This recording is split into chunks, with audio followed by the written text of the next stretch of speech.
Guys మీరు కనుక credit కార్డ్ని పొందాలనుకున్నట్టయితే ఇదే కరెక్ట్ టైం అనమాట. స్టేట్ బ్యాంక్ ఆఫ్ ఇండియా నుంచి మనకు ది బెస్ట్ క్రెడిట్ కార్డ్ అయితే ఇప్పుడు మీకు చెప్పబోతున్నా. అదే ఎస్బీఐ యొక్క cash back credit card. Guys ఈ క్రెడిట్ కార్డ్ ఈ టైమ్స్లో చాలా ఫాస్ట్గా అప్రూవ్స్ ఇస్తున్నారు. మీకు ఇన్కమ్ ప్రూఫ్స్ లేకపోయినా అంటే శాలరీ స్లిప్స్, బ్యాంక్ స్టేట్మెంట్స్, అలాగే ఐటీఆర్ లాంటివి ఎక్కువ లేకపోయినా కూడా ఎక్కువ అప్రూవ్స్ అయితే ఇస్తున్నారు. అలాగే చాలా మందికి ఇన్స్టంట్ అప్రూవల్ ఇస్తుంది అనమాట. ఇప్పుడు మీకు లైవ్లో కూడా చూపిస్తాను ఎంత అప్రూవల్ వచ్చిందని చెప్పి. సో ఇక్కడ అప్లికేషన్ ప్రాసెస్ చాలా సింపుల్గా అయితే ఉంటుంది గైస్. మీరు వీడియోని కంప్లీట్గా చూడండి. సో కొన్ని స్టెప్స్ అనేవి మనకి 2023లో పోల్చినట్టయితే ఇప్పుడు అప్లై ప్రాసెస్ అనేది కొద్దిగా చేంజ్ అయితే వచ్చాయన్నమాట. సో అవన్నీ మీకు లైవ్లో చూపిస్తాను గైస్. సో ఎస్బీఐ యొక్క క్యాష్ బ్యాక్ క్రెడిట్ కార్డ్స్ అన్నీ కూడా ఒకే రకంగా మనకు పనిచేస్తాయి. లైక్ ఎస్బీఐ క్యాష్ బ్యాక్ కావచ్చు, ఎస్బీఐ సింప్లీ క్లిక్ కావచ్చు, సింప్లీ సేవ్ కావచ్చు, ప్రైమ్ కార్డ్ కావచ్చు, ఐఆర్సిటీసీ కార్డ్ కావచ్చు, అన్నిటికీ అప్లికేషన్ ప్రాసెస్ ఒకటే అయితే ఉంటుంది. సో ది బెస్ట్ కార్డ్ సంబంధించి లింక్స్ డిస్క్రిప్షన్లో మీకు ప్రొవైడ్ చేస్తాను. మీరు కావాలంటే అప్లై చేసుకోండి. So SBI cash back credit card అనేది నేను ఎందుకు చేస్తున్నా అంటే ఇప్పుడు అప్రూవల్ చాలా ఫాస్ట్గా ఇస్తున్నారు, ఎక్కువ లిమిట్ కూడా ఇస్తున్నారు అనమాట. సో మీరు అప్లై చేయాలనుకుంటే వెంటనే డిస్క్రిప్షన్ లింక్ ఇచ్చాను, అక్కడి నుంచి ట్రై చేసుకోండి. మరి ఈ వీడియోని కంప్లీట్గా మీతో వాచ్ చేయండి. మీరు ఎక్కడ కూడా స్టెప్స్ మిస్ కాకూడదు అనుకున్నట్టయితే పూర్తిగా చూడండి గైస్. సో దీని యొక్క ఫీచర్స్ ఒకసారి మాట్లాడుకున్నట్టయితే మనకు డైరెక్ట్గా 5% క్యాష్ బ్యాక్ అయితే ప్రొవైడ్ చేస్తారు. మీరు ఆన్లైన్ స్పెండ్స్ చేసినట్టయితే, ఆఫ్లైన్ స్పెండ్స్ చేసినట్టయితే 1% క్యాష్ బ్యాక్ అయితే ప్రొవైడ్ చేస్తారు. అలాగే దీని యొక్క చార్జెస్ అనేవి 999 GST అయితే ఉంటుంది. మరి SBI cash back credit card యొక్క ఫీ రివర్సబిలిటీ పొందాలనుకుంటే సంవత్సరానికి 2 లక్షలు ఖర్చు పెట్టాల్సి ఉంటుంది. సో ఓవరాల్గా ఇవన్ మధ్య ఫీచర్స్. మరి మార్కెట్లో ఇదైతే ది బెస్ట్ కార్డ్ అని చెప్పుకోవచ్చు ఇప్పుడు ఉన్నటువంటి సెగ్మెంట్లో, ది బేసిక్ క్రెడిట్ కార్డ్స్లో. గైస్ ఆలస్యం చేయకండి, వెంటనే అప్లై అయితే చేసుకోండి. అలాగే వీడియోని కంప్లీట్గా వాచ్ చేసి నచ్చినట్టు తెలియకూడదు మర్చిపోకండి. So let's get into the topic. Guys ముందుగా మీరు డిస్క్రిప్షన్లో ఉన్నటువంటి లింక్ క్లిక్ చేశారంటే ఈ విధంగా ఇంటర్ఫేస్ అయితే కనబడుతుంది. ఇక్కడ మీరు చేస్తుంది ఏంటంటే మీ యొక్క క్యాష్ బ్యాక్ క్రెడిట్ కార్డ్ అని కనబడుతుంది. సపోజ్ మీరు ఎస్బీఐ సింప్లీ క్లిక్ లేదంటే ఏ క్రెడిట్ కార్డ్ అప్లై చేసినారంటే ఆ క్రెడిట్ కార్డ్ ఇక్కడ కనబడుతుందన్నమాట డైరెక్ట్గా మీకు. సో దానికి అప్లై చేస్తున్నారని అర్థం. ఇక్కడ మనకు పర్సనల్ డీటెయిల్స్ అలాగే ప్రొఫెషనల్ డీటెయిల్స్ ఈ విధంగా అడుగుతుంది గైస్. దాని తర్వాత ఆఫర్ జనరేట్ అవ్వడం జరుగుతుంది. సో ఫస్ట్ పర్సనల్ డీటెయిల్స్ ఇక్కడ క్లిక్ చేయాల్సి ఉంటుంది. ఇక్కడ మీ యొక్క పేరు మెన్షన్ చేయాల్సి ఉంటుంది. దీంట్లో middle name, first name, last name ఇలా ఉంటుంది గైస్. దాన్ని ప్రాపర్గా అయితే ఫిల్ చేసుకోండి. అలాగే మొబైల్ నెంబర్ ఇక్కడ ఇచ్చిన తర్వాత ఇక్కడ టర్మ్స్ అండ్ కండిషన్స్ ఉంటాయి. దాన్ని ఓకే చేసుకునేసి కంట్రీ మీద క్లిక్ చేస్తారంటే ఓటీపీ అయితే వచ్చేస్తుంది. వచ్చిన ఓటీపీని యాస్టీస్ ఇక్కడైతే ఫిల్అప్ చేసుకోండి గైస్. దాని తర్వాత స్టెప్లో ఇక్కడ మనకు రెసిడెన్స్ సిటీ అనేది అడుగుతుంది. సో ఇక్కడ మీ యొక్క ఊరి పేరు అనేది అడుగుతుంది గైస్. ఇక్కడ మీరు ఎంటర్ చేస్తారంటే అది యాస్టీస్గా మనకి డ్రాప్ డౌన్ లిస్ట్లో వస్తుంది అనమాట. లైక్ రాజమండ్రి కావచ్చు, హైదరాబాద్ కావచ్చు, విశాఖపట్నం కావచ్చు. మరి దాన్ని క్లిక్ చేశారంటే సిటీ అయితే సెలెక్ట్ అయిపోతుంది. దాని తర్వాత కన్ఫర్మ్ సిటీ మీద క్లిక్ చేయాల్సి ఉంటుంది. ఇక దాని తర్వాత స్టెప్లో ఇక్కడ మనకి పాన్ నెంబరు, తర్వాత డేట్ ఆఫ్ బర్త్ అనేది మస్ట్ షుడ్ అడుగుతుంది గైస్. సో పాన్ నెంబర్ ఈ డీటెయిల్స్ అని ఎందుకంటే మనకి సిబిల్ స్కోర్ అనేది స్ట్రాంగ్గా ఉండాల్సి ఉంటుంది కదా. మంచి సిబిల్ స్కోర్ ఉన్నట్టయితే మంచిగా మీకు క్రెడిట్ లిమిట్ కూడా వస్తుంది గైస్. అప్రోడ్స్ కూడా ఫాస్ట్ వస్తాయి.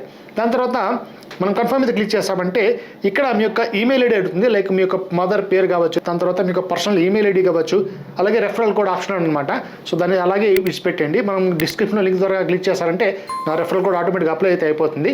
సో అలాగే ఇక్కడ చెక్ బార్ మీద క్లిక్ చేసిన తర్వాత కన్ఫర్మ్ చేసుకోవాల్సి ఉంటుంది guys. So continue to step 2 అని కనబడుతుంది. సో స్టెప్ 2కి వెళ్ళినట్టయితే ఇక్కడ మీ యొక్క ప్రొఫెషనల్ డీటెయిల్స్ అయితే అడుగుతుంది. లైక్ మీరు సాలరీడ్ పర్సనా, సెల్ఫ్ ఎంప్లాయిడా, లేదంటే రిటైర్డ్ పర్సనా ఇలా అయితే ఉంటుందన్నమాట. సో దీనికి ఎలిజిబిలిటీ చాలా ఈజీగా అయితే ఉంటుంది. మినిమం 21 ఇయర్స్ నుంచి 65 ఇయర్స్ మధ్యలో ఎవరైనా ఉంటారో వాళ్ళకి క్రెడిట్ కార్డ్ వచ్చే అవకాశం అయితే మ్యాక్సిమం ఎక్కువ అనమాట. సో ఇక్కడ సాలరీడ్ పర్సన్ తీసుకోవచ్చు, సెల్ఫ్ ఎంప్లాయిడ్ తీసుకోవచ్చు. సపోజ్ సెల్ఫ్ ఎంప్లాయిడ్ తీసుకున్నారంటే ఇక్కడ మీరు ఏమైనా కంపెనీ ఏమైనా పెట్టుకున్నారా, లేదంటే మీ యొక్క షాప్ ఏమైనా రన్ అవుతుందా, సో దాని డీటెయిల్స్ ఇక్కడ ఎంటర్ చేస్తుంటుంది. అలాగే డిజగ్నేషన్ అంటే లైక్ ఓనరా, లేదంటే ప్రొప్రైటరా, లేదంటే పార్ట్నర్షిప్పా, ఇవి డీటెయిల్స్ అన్నీ అడుగుతుంది అనమాట. అదే మీరు సాలరీడ్ పర్సన్ అనుకోండి. సాలరీడ్ పర్సన్ అయితే ఇక్కడ మీ సేమ్ యాస్టీస్ అనమాట. మీరు ఏ ఒక కంపెనీలో వర్క్ చేస్తున్నారో కంపెనీ డీటెయిల్స్ ఇక్కడ ఎంటర్ చేయాల్సి ఉంటుంది. అలాగే మీ డిజిగ్నేషన్ ఏంటి అంటే మీ పొజిషన్ ఏంటి ఇది కూడా ఎంటర్ చేసి ఇక్కడ కంట్రీ మీద క్లిక్ చేయాల్సి ఉంటుంది. దాని తర్వాత ఇక్కడ మీ యొక్క వర్క్ డీటెయిల్స్ అయితే ఎంటర్ చేయాల్సి ఉంటుంది. లైక్ వర్క్ చేసేటువంటి అడ్రస్ ఏది ఉంటుంది దాన్ని మెన్షన్ చేయండి.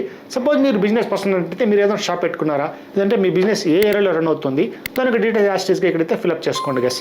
ఇక దాని తర్వాత కంటిన్యూ టు స్టెప్ 3 మీద క్లిక్ చేయాల్సి ఉంటుంది. థర్డ్ స్టెప్లో మనకి కేవైసీ వెరిఫికేషన్ కంప్లీట్ చేసుకోవాలి. సో దీనికోసం మనం డిజీ లాకర్ అనేది యూజ్ చేస్తాం గైస్. సో ఇది ప్రాసెస్ అనేది చాలా ఈజీగా అయితే ఉంటుంది. అందరికీ ఈ ప్రాసెస్ ఇప్పుడు ఆన్లైన్లో చేస్తారనమాట. సో పేపర్లెస్ కేవైసీ అని చెప్పుకోవచ్చు. ఇది చాలా ఈజీగా మనకి ప్రాసెస్ అయితే ఉంటుంది. ఇక్కడ కంటిన్యూ టు డిజీ లాకర్ మీద క్లిక్ చేస్తారంటే నెక్స్ట్ స్టెప్లో మనకి ఆధార్ నెంబర్ అయితే అడుగుతుంది. సో మేరీ పెహచాన్ అని చెప్పి డిజీ లాకర్ ద్వారా ఇక్కడ మనకి డీటెయిల్స్ అయితే తీసుకుంటారనమాట. లైక్ మీ యొక్క ఆధార్ నెంబరు అలాగే ఇక్కడ డీటెయిల్స్ ఎంటర్ చేయాల్సి ఉంటుంది. సో ఆధార్ నెంబర్ తర్వాత క్యాప్చా ఇచ్చి నెక్స్ట్ మీద క్లిక్ చేసేయండి. మీ యొక్క ఆధార్తో లింక్ అప్ అయినటువంటి మొబైల్ నెంబర్కి ఓటీపీ వెళ్తుంది. ఆ ఓటీపీని యాస్టీస్గా ఇక్కడ ఫిల్అప్ చేసి కంట్రీ మీద క్లిక్ చేసేయండి. తర్వాత స్టెప్లో మీరు డిజిలాకర్కి ఏమైనా లాక్ పెట్టుకున్నట్టయితే అంటే 6 డిజిట్ నెంబర్ పెట్టుకున్నట్టయితే అది యాస్టేజ్కి ఇక్కడ మెన్షన్ చేసుకోండి. బట్ గుర్తుపెట్టుకోండి, డిజిలాకర్ లాక్ యొక్క పాస్వర్డ్ అనేది మీరు ఎప్పుడు కూడా గుర్తుపెట్టుకోవాల్సి ఉంటుంది. సపోజ్ మీరు ఫస్ట్ టైం కనుక డిజిలాకర్ని ఇక్కడ యూస్ చేసినట్టయితే ఇక్కడ క్రియేట్ అనే ఆప్షన్ కనబడుతుంది, లేదంటే ఫార్గట్ పిన్ ఉంది కదా, సెక్యూరిటీ పిన్. సో దాన్ని క్లిక్ చేసుకుని కొత్తగా మీరు ఫస్ట్ టైం క్రియేట్ చేసుకున్నట్టయితే క్రియేట్ కూడా చేసుకోవచ్చు. సపోజ్ పాత ఉన్నట్టయితే దాన్ని యాస్టేజ్ ఎంటర్ చేసి కంటిన్యూ చేసుకోండి. తర్వాత పర్మిషన్స్ అడుగుతుంది, సో దాన్ని అలో చేసుకోండి. నెక్స్ట్ స్టెప్లో ఇక్కడ మనకి రెసిడెన్షియల్ అడ్రస్ అనేది డిజిలాకర్ ద్వారా ఇక్కడ మనకి పుల్ అప్ అయితే చేసుకుంటారు అనమాట. సో రిట్రైవ్ చేసుకున్న తర్వాత ఇక్కడ ఈ యొక్క అడ్రస్ అనేది ఎగ్జాక్ట్గా ఉన్నట్టయితే దాన్ని సెలెక్ట్ చేసుకోండి. లేదనుకున్నట్టయితే మై అడ్రస్ హ్యాస్ చేంజ్ అని మీరు క్లిక్ చేసుకొని మీ యొక్క అడ్రస్ ఫిల్అప్ చేసుకుంటుంది. ఇదంతా అయిన తర్వాత నెక్స్ట్ స్టెప్ అయితే ఆటోమేటిక్గా వెళ్ళిపోతారు అనమాట. ఈ నెక్స్ట్ స్టెప్లో మళ్ళీ మీరు మీ యొక్క కేవైసీ సంబంధించి సెల్ఫీ లాంటివి తీసుకోవాల్సి ఉంటుంది. ఓకే, క్లిక్ నో మీద క్లిక్ చేసుకోండి. ఇప్పుడు మీ యొక్క ఫోటో ఏదైతే తీసుకుంటుంది ఆ ఫోటోని యాస్టేజ్గా క్యాప్చర్ చేసుకోండి. మొబైల్ని కరెక్ట్గా ఈ విధంగా పెట్టుకునేసి మంచి లైటింగ్ కండిషన్లో సెల్ఫీ కెమెరాతో ఫోటో అయితే తీసుకోవాల్సి ఉంటుంది. తీసుకున్న తర్వాత ఇక్కడ మళ్ళీ ఇంకొక ప్రాసెస్ అయితే ఉంటుంది గైస్. సో కేవైసీలో ఇది ఒక కొత్త ప్రాసెస్ అనమాట. ఏంటంటే ₹1 అనేది మనకు క్రెడిట్ చేయడం జరుగుతుంది గైస్. సో దానికోసం మనకు బ్యాంక్ డీటెయిల్స్ ఇవ్వాల్సి ఉంటుంది. దాని తర్వాత అదే బ్యాంక్ నుంచి వీళ్ళు అదే ₹1ని డిడక్ట్ అయితే చేసుకుంటారు అనమాట. సో ఈ రెండు ప్రాసెస్ అయితే మనకి ఇప్పుడు చేసుకోవాల్సి ఉంటుంది. లైక్ మీ యొక్క బ్యాంక్ డీటెయిల్స్ వెరిఫికేషన్ కోసం మాత్రమే ఇది ప్రాసెస్తో కొత్తగా ప్రవేశపెట్టారు ఎస్బీఐ అన్ని కార్డ్స్లో కూడా. సో స్టార్ట్ విత్ పార్ట్ 1 మీద క్లిక్ చేసుకోండి. ఇక్కడ మీ యొక్క బ్యాంక్ నేమ్ ఏంటి, అకౌంట్ నెంబర్ ఏంటి, తర్వాత ఐఎఫ్ఎస్సి కోడ్ ఏంటి ఇవన్నీ అడుగుతుంది. మీ దగ్గర ఎస్బీఐ అకౌంట్లో ఉండాల్సిన అవసరమే లేదు. యాక్సిస్ కావచ్చు, హెచ్డిఎఫ్సి కావచ్చు, కెనరా బ్యాంక్ కావచ్చు, ఏ బ్యాంక్ ఉన్నా కూడా దాని యొక్క డీటెయిల్స్ యాస్టేజ్గా ఇక్కడ మెన్షన్ చేసేయండి. కంటిన్యూ పార్టీ మీద క్లిక్ చేసినామంటే ఇక్కడ ఇచ్చినటువంటి డీటెయిల్స్ అన్ని కూడా కరెక్ట్గా ఉన్నట్టయితే వెరిఫికేషన్ ప్రాసెస్ తీసుకునేసి 1 or 2 minutesలో మనకు ₹1 అనేది క్రెడిట్ అవ్వడం జరుగుతుంది. సో దాని తర్వాత కంటిన్యూ టు పే ₹1 మీద క్లిక్ చేసుకోండి. సో వచ్చిన ₹1 మళ్ళీ రివర్స్ అయితే వాళ్ళు తీసుకుంటారు.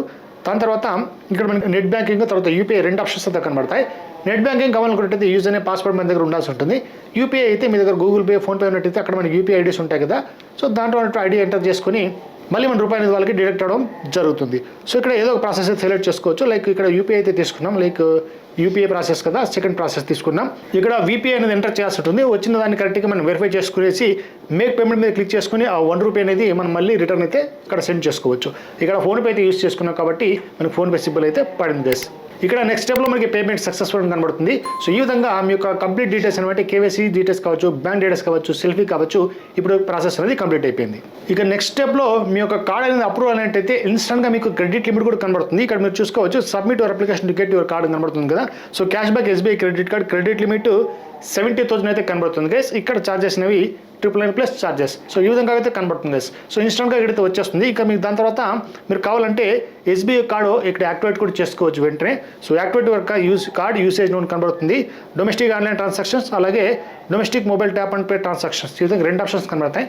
ఆటోమేటిక్గా ఇక్కడ మీరు పిన్ సెట్ చేసుకుని కార్డు కూడా యాక్టివేట్ చేసుకోవచ్చు. కానీ వర్చువల్ కార్డ్ అనేది ఇన్స్టెంట్గా అప్లోడ్ వచ్చిన వాళ్ళకి మాత్రమే కనబడుతుంది గైస్. సో కొంతమందికి రాకపోవచ్చు, కొంతమందికి టైం కూడా తీసుకోవచ్చు. Depends upon credit score, credit history, మీ యొక్క క్రెడిట్ ప్రొఫైల్ బట్టి ఇది డిపెండ్ అవుతుంది అనమాట. అందరికీ ఇలానే ఇన్స్టెంట్గా వస్తుందని చెప్పట్లేదు, కానీ ఛాన్సెస్ అయితే ఉన్నాయి గైస్. కాబట్టి వెంటనే మీరు అయితే ట్రై చేసుకోండి. సో డిస్క్రిప్షన్లో నెంబర్ ఆఫ్ క్రెడిట్ కార్డ్ సంబంధించి డీటెయిల్స్ అయితే ఇచ్చాను. ఎస్బీఐ క్యాష్ బ్యాక్ కావచ్చు, సింప్లీ క్లిక్ కావచ్చు, సింప్లీ సేవ్ కావచ్చు, అన్ని ట్రై చేసుకోవచ్చు. ఎస్బీఐలో మనకు ఉన్నటువంటి బెస్ట్ ఆప్షన్ ఏంటంటే ఎస్బీఐ క్యాష్ బ్యాక్ మీరు ట్రై చేస్తారు, రిజెక్ట్ అయిందనుకోండి ఎస్బీఐ సింప్లీ క్లిక్ కూడా అప్లై చేసుకోవచ్చు. కానీ హెచ్డిఎఫ్సి బ్యాంక్ లాంటి విధానంలో చూసారనుకోండి, హెచ్డిఎఫ్సి, యాక్సిస్, ఐసిఐసిఐ ఒక క్రెడిట్ కార్డ్ కానీ మీకు రిజెక్ట్ అయిందంటే మినిమం ఒక 6 months వెయిట్ చేయాల్సి ఉంటుంది, కూలింగ్ పీరియడ్ అనమాట. అటువంటి పీరియడ్ అయితే మాక్సిమం ఎస్బీఐలో అయితే మనకు అప్లికబుల్ కాదు. ఇన్స్టెంట్గా ఈ రోజు లేకుంటే నెక్స్ట్ రోజు అప్లై కూడా చేసుకోవచ్చు. కావాలంటే ట్రై చేసుకోండి. సో ఇది గైస్ ఇవాళ వీడియో. డెఫినెట్గా మీకు అయితే నచ్చింది అనుకుంటాను. నచ్చినట్లయితే లైక్ కూడా మర్చిపోకండి. ఇంకా దీంట్లో ఏమైనా మీకు డౌట్స్ ఉన్నట్టయితే కామెంట్ చేయండి, తప్పకుండా నేనైతే రిప్లై ఇస్తాను. మరి ఇంకొక టాపిక్తో నెక్స్ట్ వీడియో కలుద్దాం. అంతవరకు బాయ్.